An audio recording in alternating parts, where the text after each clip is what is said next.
Good afternoon and welcome to the latest issue of Print21, the weekly video news bulletin for the Australian and the New Zealand print industries.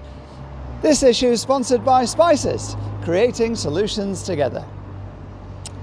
Print businesses who have staff who are located in one of the 12 New South Wales local government areas of concern have until Monday, only until Monday, to ensure those staff have had at least one dose of the vaccine, of the anti-coronavirus vaccine. From Monday, staff who live in each of those 12 areas, in any one of them, and who work in another or in any other area in Sydney, for that matter, will not be allowed into work unless they can show that they've had at least one jab. The 12 areas of concern, located in West and Southwestern Sydney, host a large number of the state's print businesses, including the two largest, in fact, Ovato and I've both got major plants there. Print bosses in the area have been working overtime to help their staff get the jab, putting in flexible arrangements, time off if they've had any reactions, after effects, and incentives. Rodney Frost, CEO of the Lamson Group, which has 92% of its staff from those areas of concern, paid tribute to his staff, to his team, all of whom have now got the jab. He also thanked Matt Aitken, CEO of the country's biggest print business, as it is now, I've, who's been sharing vaccination strategies with other print bosses around the area.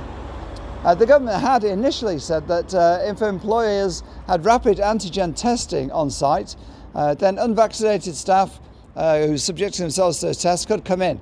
But they suddenly dumped that option after concerns, after realising it may lead to delays in the vaccination uptake. Printers in those lockdown areas can print, of course. However, it's a different story over the ditch, which has been in strict level 4 lockdown for a couple of weeks now. Today, though, in all of New Zealand from now on, except Auckland and Northland, printers can fire up the presses again, with the Prime Minister, Jacinta Ardern, easing the country's lockdown restrictions to level 3, which you can print, but with strict protocols, of course. Most commercial print in Auckland, however, will remain closed, as the nation's biggest city will stay in level 4 alert lockdown for at least 2 more weeks, possibly longer, cases continuing to rise in New Zealand. Decision will be reviewed again on 13th of September. Northland in level 4 until Thursday, when its decision will be reviewed. After test results come in, and if they're clear, then they'll be back to level 3. On that same day, in fact, 6th of September. Pat Leach, Managing Director of Centurion Press, articulated the situation of many in Auckland. He's based in Auckland, saying his company is limping along at the moment.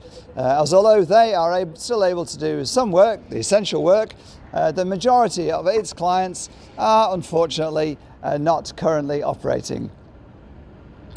Lockdown is having other knock-on effects on the printing industry in Australia. Australia Post is suspending unaddressed mail bookings in New South Wales and in Victoria for 2 weeks. This month as it is now, leaving the print and mail industry angry, frustrated, and looking at financial losses. The mail monopoly is suspending standard unaddressed mail in the weeks beginning 13th September and in the week beginning 20th September. Premium unaddressed mail is already suspended. It's the first time in the history of Australia Post that it has suspended unaddressed mail. It hasn't said why. In fact, it didn't even announce it. You got to go find out from the website. However, AusPost is dealing with a booming parcels business and a lucrative parcels business as a result of lockdown, and is throwing as many resources at it as possible. In fact, it's hiring 4,000 staff. It says it will honour existing unaddressed mail bookings made for the period 13 September, 20 September, but even for those, it says it can't guarantee when they'll be delivered, and they won't be delivered, may not be delivered in that period. The move has left planned campaigns in tatters, of course. One local printer told Print21, told me, it's big. They've never done this before. This is going to cost us a lot of money and a lot of work, and I'm sure I'm not the only one. Australia Post, not the best friend of print, hasn't been for some time. And in a week of big news for print, Ovato saw its revenue fall by $96.6 million in the 2021 financial year. Losses improved by a third, but the company still finished the year $67.1 million in the red, a significant sum. New CEO James Hannon said the company, though, was now pursuing a print-only strategy and said that success will follow its actions, which have seen it shed all non-print assets. Sales for the year at Ovato are $442.7 million, down by 18% on last year's $539 million. Last year's result itself was down by $130 million on the year before. 38% of sales gone in the last 2 years for Ovato. Net loss for 2021 after significant items and income tax was $67.1 million, 38.3% improvement on last time around, which was $108 million in the red. Almost all the sales decline came from the Australia business, which took a $90 million hit on last year. Of this, $67 million was from lower print sales, with catalogues down by 49.5 million, magazines and newspapers, they were down by 19.5 million. Non-food and beverage catalogues fell by 38%, mainly due to one of its bigger clients, big retailers, cancelling its catalogues. Finally, in a big week in print news, organised the industry's awards. The PICAs National Print Awards have rescheduled events for October, coming up with a clever and creative solution which will see local in-person PICA events combined with a live-stream National Print Awards. South Australia, which has been largely COVID-free, in fact, in the current outbreak, they'll kick off events on the 16th of October, Thursday 16th of October, with State PICA evening. And then Victoria, New South Wales and West Australia State PICAs will all now take place on Friday 29 October, all as in-person events.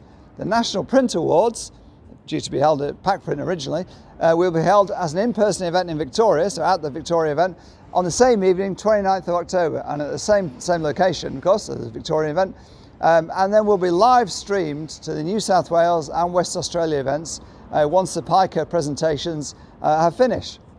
And it'll also be live streamed to printers in South Australia and Queensland who went to the State PICA Awards, but obviously they've already taken place. Go to print21.com.au for full details of all these stories in full. That's it for this week's issue of Play Print 21. Thanks to our sponsor Spices, creating solutions together. This is me, Wayne Robinson, signing off for another week. Stay safe, get vaccinated.